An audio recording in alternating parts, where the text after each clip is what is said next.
지금부터 역사서를 통한 도전 시간을 갖도록 하겠습니다.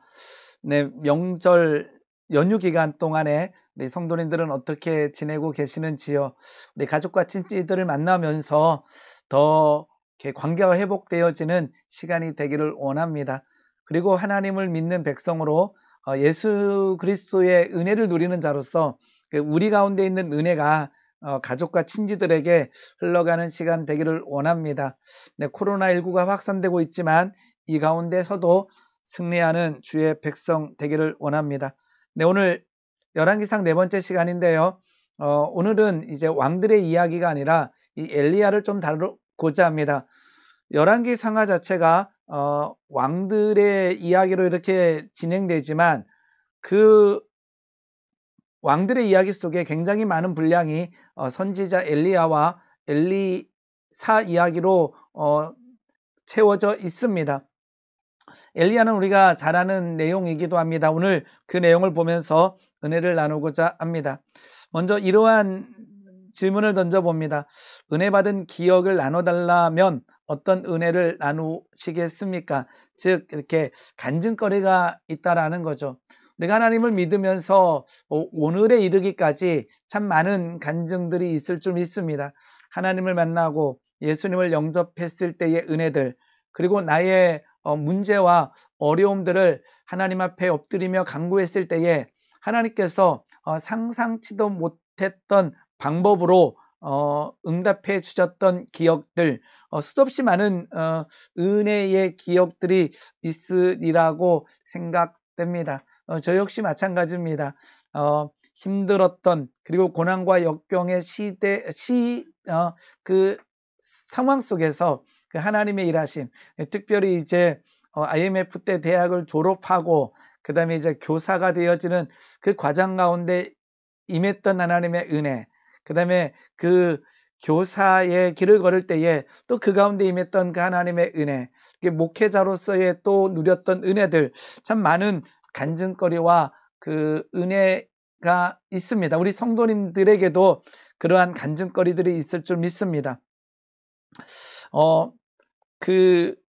궁금한 게 한 가지가 생겼는데, 그 아합, 지금 우리 엘리야 시대에, 엘리야가 활동하던 시대에 북이스라엘의 왕은 이제 아합이었잖아요. 이 아합 왕은 성경은 여로보암의 죄를 가볍게 여겼다라고 표현되어 있습니다. 그 말은 무엇이냐면 아합 왕은 실은 둘째가라면 서러울 정도로 악한 왕이었다라는 거죠. 그런데 이 아합 왕은 실은 하나님의 일하는 현장에 그가 서 있었다라는 거죠. 실은 갈멜산의 그 은혜, 즉 하나님의 불이 임하여 그 제단에 있는 제물들을 태워 나가는, 즉 하나님의 왕되심을 선포했던 그 갈멜산에 실은 누가 있었는가? 실은 그 악했던 그 아합 왕이 있었다라는 거죠. 그 다음에 그 아합 왕 때에 이 가뭄이라고 하는 그 하나님의 어떠한 재앙이 있었고, 그 엘리야를 통해서 가뭄이 선포되고, 그 다음에 또 그 갈멜산 그 은혜 이후에 가뭄이 그치게 되잖아요. 이런 모든 그 상황 가운데 누가 있었는가? 악했던 왕 아합 왕이 있었다라는 거죠. 그 열왕기상 19장 1절 말씀 보게 되면 그 갈멜산에서 일어났던 일들, 그 다음에 이제 비가 내리던 그 사건 이후에 그 아합 왕은 이세벨에게 가서 특별히 갈멜산 사건을 얘기하게 됩니다. 성경은 이렇게 기록되어 있습니다. 아합이 엘리야가 행한 모든 일과 그가 어떻게 모든 선지자를 칼로 죽였는지를 이세벨에게 말하니, 어떻게 말했을까라고 하는 그런 궁금증이 생기는 거예요. 막 들떠서 얘기했을까, 아니면 막 분이 났을까? 어쩌면 아합 왕이 살짝 들떠서 얘기하지 않았을까라고 그냥 생각해 보게 됩니다. 어쨌든지 간에 이세벨은 고지고대로 듣지 않고 바알 선지자 죽었다라고 하는 그 내용에서 이제 엘리야를 죽이겠다라고 선포하게 되죠. 근데 아합은 의외로 참 많은 그 은혜, 간증거리가 있었다라는 거죠. 우리가 경험한 것보다 어쩌면 중요한 것은 경험이 아니라 하나님을 온전히 믿는가 믿지 않는가라고 하는 것도 참 중요한 일입니다. 그런데 오늘 우리가 엘리야를 나눌 때에 중요한 포인트 중에 하나가 무엇이냐 그러면 은혜 받은 이후에 절망하고 낙담해본 기억이 있는지요? 라고 하는 질문을 던져봅니다. 실은 막 성령의 충만함을 입을 때, 막 은혜가 올 때는 절대 이제는 쓰러지지 않고 이제 절대는 무너지지 않을 것 같은데 실은 우리의 삶 가운데 그러한 경험들이 있을 것 같아요. 은혜 받은 이후에 낙담하고 은혜 받은 이후에 절망했던 그러한 일들이 우리에게 있다라는 거죠. 그렇다면 우리가 아니라 믿음의 선조들, 특별히 오늘 나누게 될 뭐 엘리야, 아니면 아브라함, 아니면 뭐 다윗, 다 중요한 공통점이 무엇이냐 그러면 그들은 은혜 받은 이후에도 여전히 연약했다라는 것입니다. 여전히 연약했다라는 거예요. 실은 은혜 받은 이후에 우리가 연약함이 나타나지 않는다면 실은 은혜 받은 사람 이코로 이렇게 뭐 성령 뭐 이런 식으로 교만하고 이렇게 잘못된 길로 걸어갈 수 있다라는 거죠. 오늘 은혜 받았더라도 우리는 여전히 무너질 수 있는, 여전히 쓰러질 수 있는 연약한 자들임을 인정하는 시간이 되기를 원합니다. 중요한 것은요, 하나님께서 우리의 연약함을 도우신다라는 거죠. 우리의 죄인됨을 드러나게 해서 우리로 하여금 묶여 살라라고 하는 것이 하나님의 뜻이 아니라는 거죠. 정죄라고 하는 것은 무엇입니까? 사단은 우리에게 죄를 고백하고 우리로 인하여 죄에 묶여 살라라고 합니다. 그런데 하나님께서는 죄인임을 고백하는 자에게 죄로 인해서 묶여 사는 것이 아니라 자유한 삶을 살라라는 거죠. 진리를 알지니 진리가 너희를 자유케 한다라고 되어 있습니다.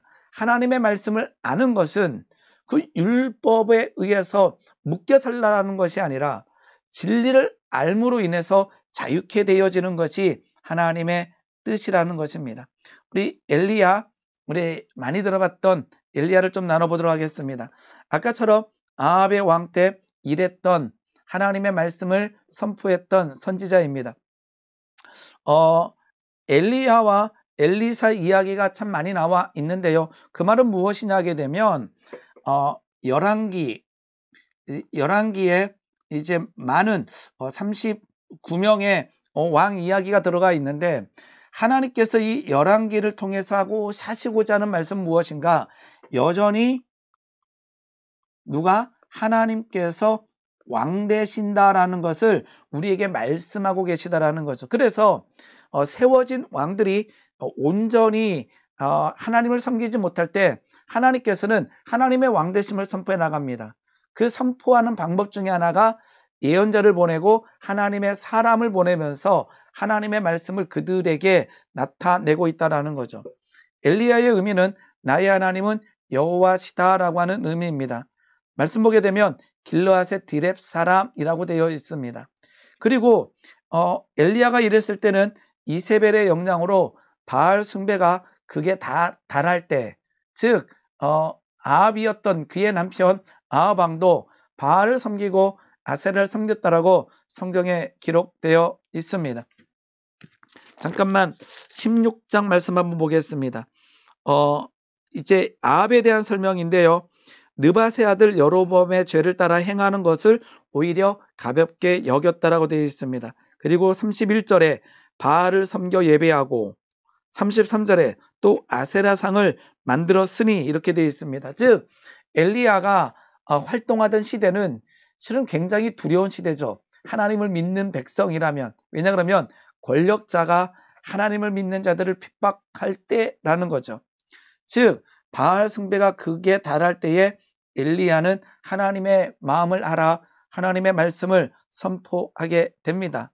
그리고는 엘리야의 첫 번째 출현은 아합 왕과 대면하면서 가뭄을 선포하게 됩니다. 왜 하나님께서는 엘리야를 통해서 가뭄을 선포하게 됐을까요? 왜냐 그러면 그때 당시에 그 이스라엘 백성들 그리고 그 아합 왕과 이세벨이 섬겼던 그 바알이 풍요와 비의 신이었기 때문이라는 거예요. 그들은 바알을 따라갔습니다. 따라간 이유는 풍요, 그 다음에 비의 신, 그 다음에 그들은 비가 없으면 그 농사를 지을 수 없었기 때문에 자연스럽게 그 땅에서 실은 우상을 만들어내는 거죠. 비가 중요했기 때문에. 그 비가 중요한 이유는 내가 농사 지어야 하기 때문에. 그러니까 바알을 만들어내는 이유는요, 단순한 거예요. 비가 필요했고, 비가 필요한 이유는 우리가 중요하다라는 거죠. 즉 우리를 섬기고 있다라는 것입니다. 중요한 것은 가뭄이라고 하는 이 재앙이 선포된 이유는 그 시대의 풍요와 비의 신 바알이 헛된 신이라는 것을 하나님께서는 엘리야를 통해서 아합 왕에게, 이세벨에게, 이스라엘 백성들에게 선포하고 있다라는 것입니다. 자, 선지자에게 굉장히 중요한 덕목 중에 하나는 무엇이냐 그러면 순종입니다. 하나님의 일꾼에게 중요한 성품이기도 하지요. 열왕기상 17장 2절, 즉 엘리야가 출연하는 부분을 보게 되면 이렇게 되어 있습니다. 여호와의 말씀이 엘리야에게 임하여 이르시되 너는 여기서 떠나 동쪽으로 가서 요단 앞 그릿 시냇가에 숨고 그 시냇물을 마시라. 내가 까마귀들에게 명령하여 거기서 너를 먹이게 하리라. 실은 굉장히 하나님의 은혜지요. 그런데 믿음이 없으면요 움직일 수가 없어요. 왜냐하면 하나님의 말씀이 내가 까마귀들에게 명령하여, 실은 이성적인 내용이 아니라는 거죠. 누군가를 통해서가 아니라 까마귀들에게 명령하여 거기서 너를 먹이리라. 그런데요 엘리야는 하나님의 말씀, 여호와의 말씀과 같이 행하여 순종하여 곧 즉각적으로 가서 요단 앞 그릴 시냇가에 머물매. 놀라운 일이 일어납니다. 까마귀들이 아침에도 떡과 고기를, 저녁에도 떡과 고기를 가져왔고 그가 시냇물을 마셨으나 땅에 비가 내리지 아니하므로 얼마 후에 그 시내가 마르니라. 실은 까마귀를 통해서 너를 먹이리라고 할 때에 뭐가 필요해요? 순종이 필요합니다. 이 순종은 우리들의 이성과 우리들의 경험을 뛰어넘는 순종이어야 한다라는 거죠. 아까처럼 엘리야에게 연약함이 나타납니다. 우리가 잘 아는 믿음의 조상 아브라함에게도 연약함이 드러납니다. 그런데 그들에게 굉장히 중요한 덕목 중에 하나는 무엇입니까? 하나님의 말씀이 임했을 때에 그 말씀을 신뢰했다라는 거죠. 아브라함에게도 마찬가지입니다. 너는 친척 본토 아비집을 떠나라고 했을 때에 아브라함이 나이가 75세였지만 하나님의 말씀을, 여호와의 말씀을 따라갔다라고 성경은 기록하고 있습니다. 오늘 우리 엘리야를 배우면서 우리에게 필요한 것은 기사와 표적과 능력 이전에 하나님, 우리에게 하나님의 말씀에 대한 순종, 하나님 허락하여 달라고 기도할 수 있기를 원합니다. 그 다음에 엘리야에게 두 번째 순종하는 모습이 나와 있는데요. 그것은 시돈에 속한 사르밧 과부와 관련되어 있습니다. 우리가 굉장히 잘 아는 내용이지요. 그런데 우리가 먼저 알을 것은 하나님께서 시돈 땅으로 가라 그럽니다. 시돈 땅에 가면 사르밧 과부가 있는데 하나님께서는 가라는 거죠. 근데 왜 시돈 땅이었을까요? 시돈 땅은요 이세벨의 고향입니다. 성경은 이세벨을 설명할 때에 이렇게 설명합니다. 시돈 사람의 왕 엣바알의 딸 이세벨을 아내로 삼고, 누가요? 아합 왕이요. 그런데 이때 당시에 시돈 땅의 왕은 누구였습니까? 엣바알이에요. 엣바알은 바알이 그와 함께 있다라는 의미입니다. 그러니까 이세벨의 아버지의 성량이 어떤 사람인지 알겠죠? 엣바알, 바알이 나와 함께 한다라고 하는 의미를 가지고 살았던 왕이 바로 이세벨의 아버지입니다. 그 땅이 어디라고요? 시돈입니다. 그러면 사르밧 과부, 시돈 땅에 있는 사르밧 과부는요 그냥 힘든 사람, 먹을 것이 없는 여인이 아니라 바알을 섬기는 땅, 즉 시돈 땅에서 하나님을 신뢰하는 여인이었다라는 거죠. 그러니까 실은 대단한 믿음의 소유자였다라는 것입니다. 어디에서요? 바알을 섬기는 그 땅에서, 시돈 땅에서 하나님을 갈망했던 여인이 바로 사르밧 과부라는 것입니다. 17장 8절 9절 보게 되면 여호와의 말씀이 엘리야에게 임하여 이르시되 너는 일어나 시돈에 속한 사르밧으로 가서 거기 머물라. 내가 그곳 과부에게 뭐하여 명령하여. 이미 엘리야에게 말씀하실 때에 누구에게도 사르밧 과부에게도 명령이 가고 있다라는 거죠. 즉 엘리야에게는 너는 사르밧 과부에게 가서 가라. 그러면 그 사르밧 과부에게 내가 명령하였다. 너에게 음식을 줄 것이다 라고 하는 이 내용을 누구에게뿐만 아니라 엘리야에게뿐만 아니라 시돈 사르밧 과부에게도 하나님께서는 말씀하고 겠다라는 것입니다. 즉 여기에서는요 엘리야의 순종뿐만 아니라 사르밧 과부에게도 순종이 필요하다라는 것입니다. 이때 하나님의 놀라운 능력이 나타납니다. 그가 일어나 사르밧으로 가고 있습니다. 역시 엘리야는요 하나님의 말씀에 민감하게 반응하고 있다라는 것입니다. 아까 말씀드렸던 것처럼 사르밧 과부도 하나님의 말씀에 민감하게 반응하고 있습니다. 이 말은 뭐예요? 말씀을 듣는 데서 그치는 것이 아니라 듣고 순종하고 있다라는 것입니다. 자, 17장 10절 말씀 보게 되면 물을 조금 가져다가 내게 마시게 하라. 이렇게 먼저 엘리야는 사르밧 과부를 만났을 때에 말하게 됩니다. 왜 그랬을까요? 왜 물을 조금 가져다가 내게 마시게 하라. 그러면 목말랐기 때문이다 라고 생각할 수 있잖아요. 그런데 사르밧 과부가 물을 가지러 갈 때에 엘리야가 그를 불러 이르되 이렇게 됩니다. 그러니까 목마른 게 아니에요. 목말랐으면 물을 가지러 가고 물을 떠왔을 때 물 마시면서 얘기했을 텐데 이러는 거죠. 상황은 물을 조금 가져다가 내게 마시게 하라. 사르밧 과부가 가지러 갈 때에 엘리야가 스탑!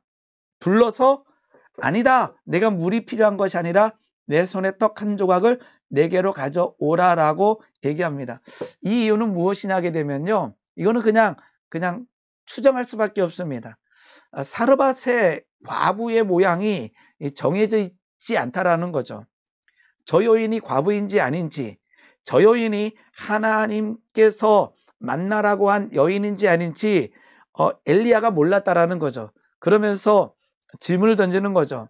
나에게 물을 조금 가져다가 마시게 하라 했을 때 그 행동을 보고 저 여인이 하나님께서 말씀하신 그 여인이구나를 확증하는 하나의 도구가 되는 거죠. 그렇다라는 것입니다. 그러면서 그 여인은 얘기합니다. 다만 통에 가루 한 움큼과 병에 조금뿐이라. 이제 그 다음에 충격적인 말을 하게 되죠. 음식을 만들어 먹고 그 후에 우리의 가족은 죽을 것이다. 근데요, 엘리야는 엄청난 선포를 하게 됩니다. 먼저 그것으로 나를 위하여 작은 떡 한 개를 만들어 내게를 가져오라라고 실은 인간의 관점에서 보게 되면 하지 말아야 될 말을 하게 됩니다. 우리에게 한 움큼의 가루와 병에 기름 조금 있는데 그거 먹고 죽을 것입니다. 근데 엘리야는요, 나를 위하여 작은 떡 한 개를 만들어 가져오라고 합니다. 이게 가능했던 이유는요, 14절에 기록되어 있습니다. 이스라엘의 하나님 여호와의 말씀이 하나님의 말씀이라는 거죠. 나 여호와가 비를 지면에 내리는 날까지 그 통에 가루가 떨어지지 아니하고 그 병에 기름이 없어지지 아니하리라. 이것은요, 엘리야에게 떡을 접대했다라고 하는 이전에 하나님의 말씀이 그곳에 임하고 그 말씀에 순종했을 때에 기사와 표적이 일어나고 있다는 거죠. 그가 가서 엘리야의 말대로 하였더니 이미 사르밧 과부는요 하나님의 말씀을 어느 정도는 듣고 있었다라는 거죠. 16절 말씀입니다. 여호와께서 엘리야를 통하여 하신 말씀같이 그 통에 가루가 떨어지지 아니하고 그 병에 기름이 없어지지 아니하리라. 여기는 엘리야의 순종뿐만 아니라 과부의 순종도 나타나고 있다는 거죠. 이때 뭐가 있어요? 떨어지지 아니하는 놀라운 은혜가 이 사르밧 과부의 가정에 임하게 됐다라는 것입니다. 우리에게 이와 같은 은혜가 일어나기 원합니다. 그런데요, 이러한 은혜는요, 엘리야의 순종과 사르밧 과부의 순종, 즉 엘리야를 통해서 하신 하나님의 말씀에 사르밧 과부가 순종할 때 그 통에 가루가 떨어지지 아니하고 그 병에 기름이 없어지지 아니하는 놀라운 은혜가 나타나고 있다라는 거죠. 그러면서 이제 열왕기상 18장에는 갈멜산 이야기가 나와 있습니다. 이 이야기도 실은 우리가 굉장히 잘 알고 많이 들었던 말씀입니다. 이 갈멜산에서 이제 바알 선지자 450명, 아세라 선지자 400명 이제 등장하는 내용들이 나와 있는데요. 정확하게 읽어보게 되면 실은 결국 영적 전쟁을 했던 팀은 바알 선지자 450명입니다. 그 이야기 중에 좀 중요하게 생각되는 내용을 잠깐 살펴보고자 합니다. 그때에 엘리야가 이스라엘 백성들을 향하여 이러한 말을 하게 되죠. 너희가 어느 때까지 둘 사이에서 머뭇머뭇하겠느냐라고 하는 말씀을 하게 됩니다. 둘은 무엇이죠? 바알과 하나님 사이에서 뭐 하고 있는 거예요? 머뭇머뭇하고 있다라는 거죠. 누가요? 이스라엘 백성들이. 누가요? 오늘 이 땅을 살아가고 있는 우리들이 그러할 수 있다라는 거지요. 머뭇머뭇하다라는 것은 무엇입니까? 우리는 바알도 섬기고 하나님도 섬기는, 즉 양다리 믿음을 가질 때가 얼마나 많은지 모릅니다. 하나님께서 우리에게 농사를 지을 수 있는 땅을 주시고 그 은혜를 주십니다. 근데 우리는 바알을 쫓아가는 거예요. 아니라는 거죠.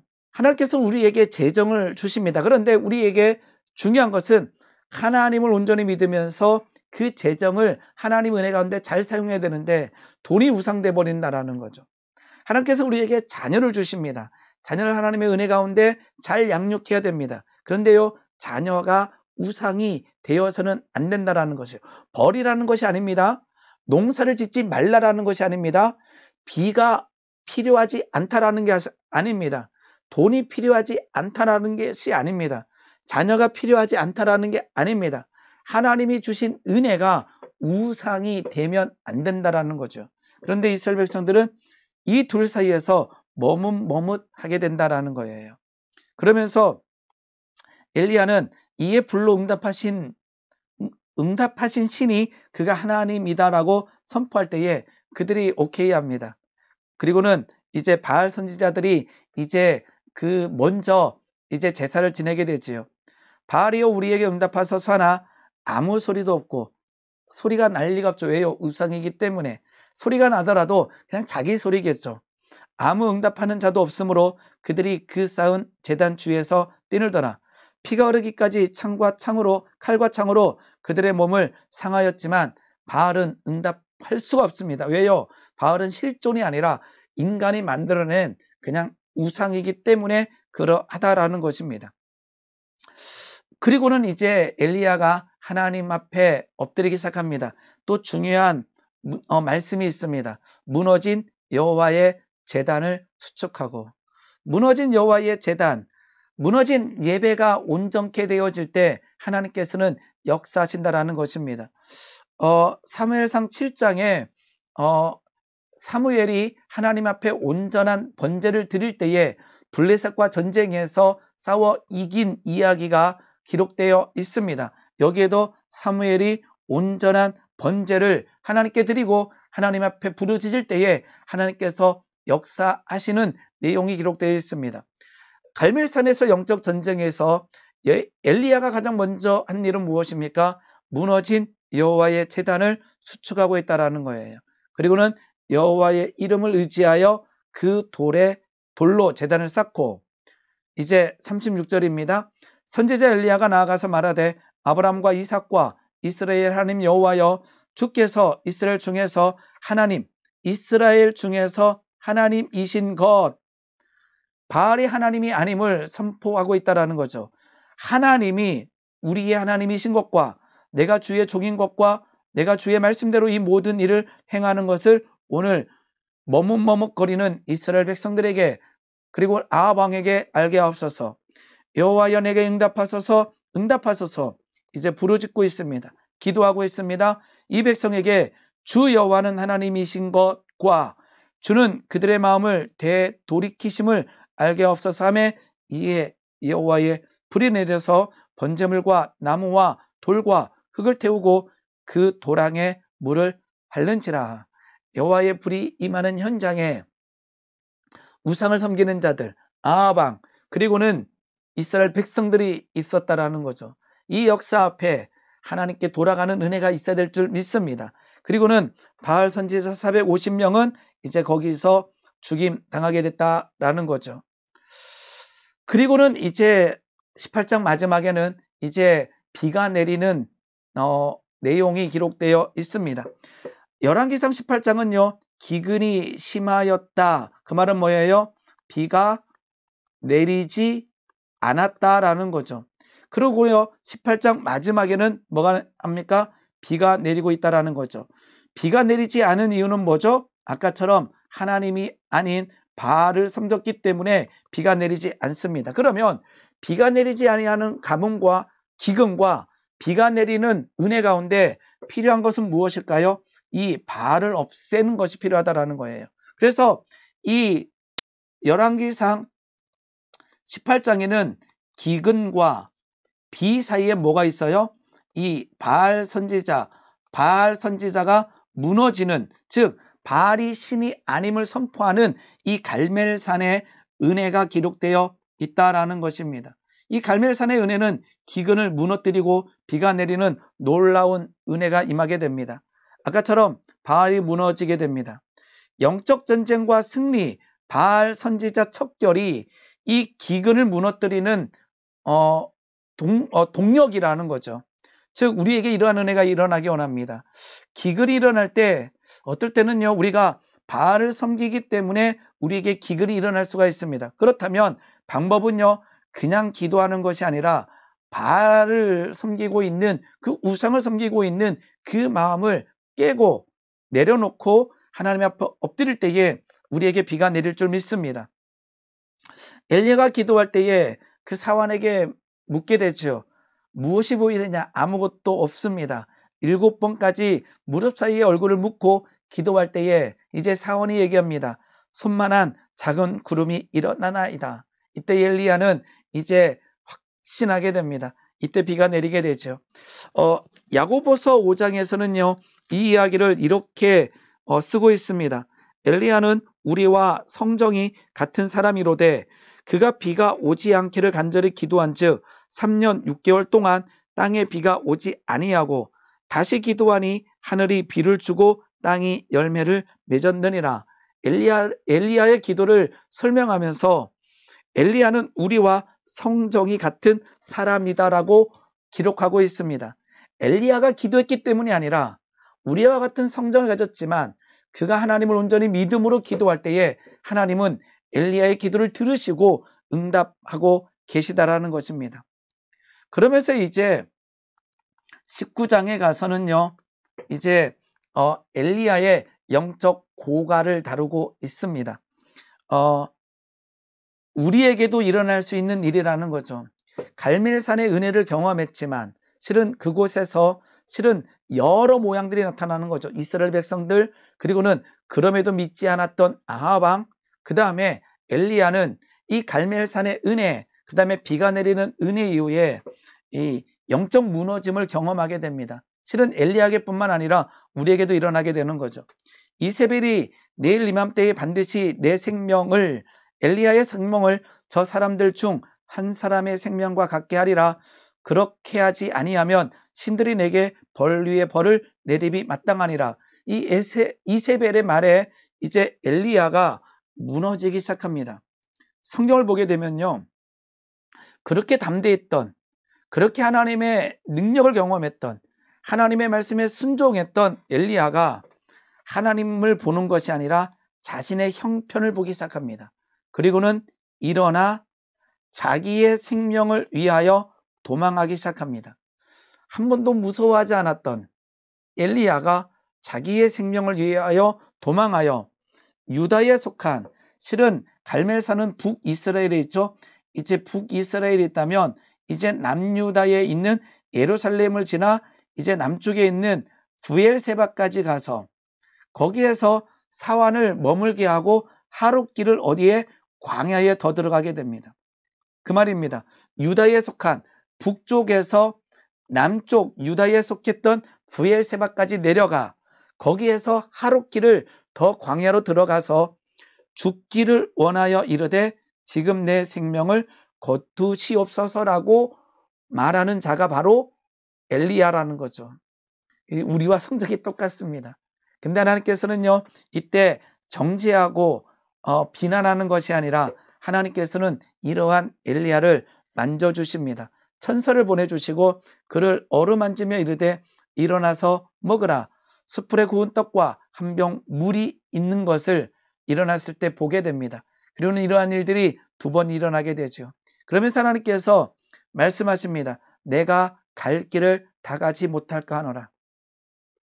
무너지는 거죠. 갈 길은 뭐예요? 하나님께서 허락하신 사명이라는 거죠.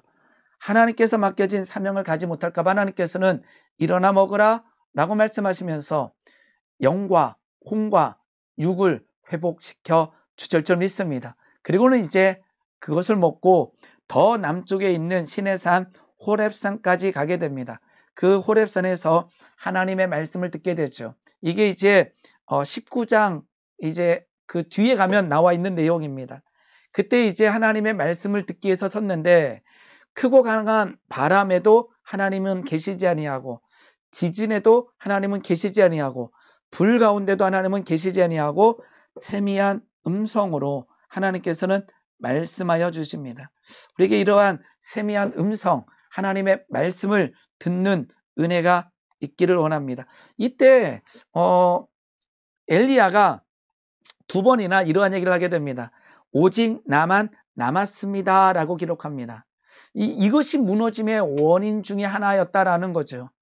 나만 홀로 남았다라고 하는 것, 이것은 무엇입니까? 진리가 아니라 거짓이라는 거죠. 이 거짓된 생각이 나를 사로잡을 때에 우리 역시 무너질 수가 있다라는 거죠.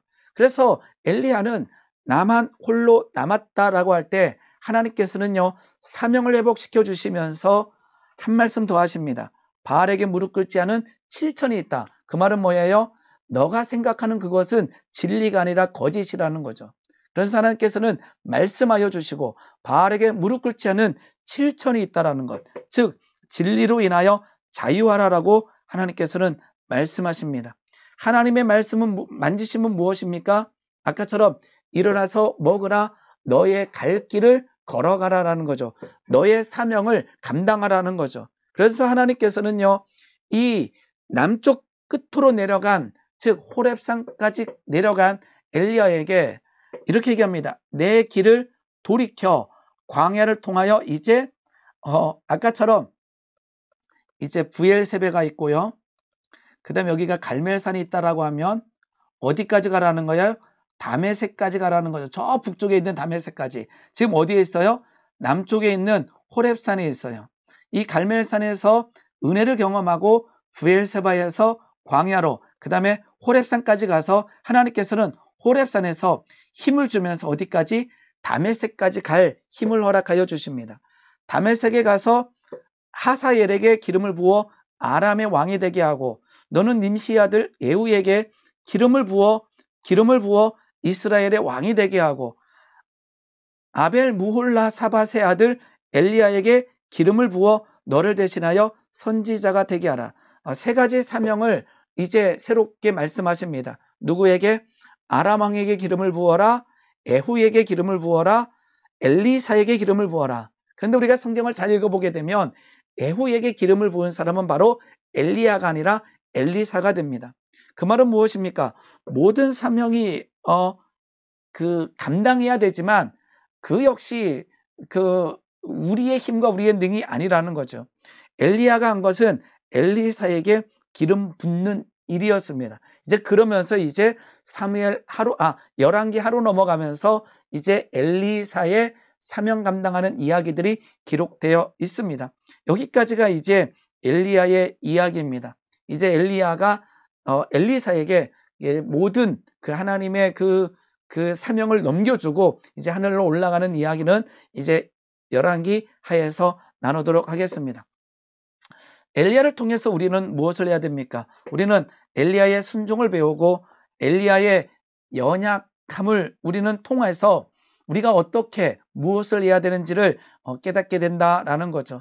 그리고 우리가 했던 갈멜산의 어떤 영적 전쟁, 그것은 무엇입니까? 가뭄과 기근과 비 사이에 들어있는 내용이라는 거죠. 우리에게 기근이 있을 때에 그 바알을 무너뜨릴 때에 하나님께서는 비를 내려 주신다라는 것입니다. 그리고는 가야 할 길, 너가 다 가지 못할까? 하나님께서는 우리에게 주신 사명에 먹을 것과 마실 것을 주시면서 힘을 주시고 하나님께서는 동행하여 주실 줄 믿습니다. 오늘 우리가 엘리야를 통해서 이러한 은혜가 우리의 삶과 가정에 넘쳐나기를, 교회에 넘쳐나기를 소망하며 강의를 마치도록 하겠습니다. 네, 애쓰셨습니다. 감사합니다.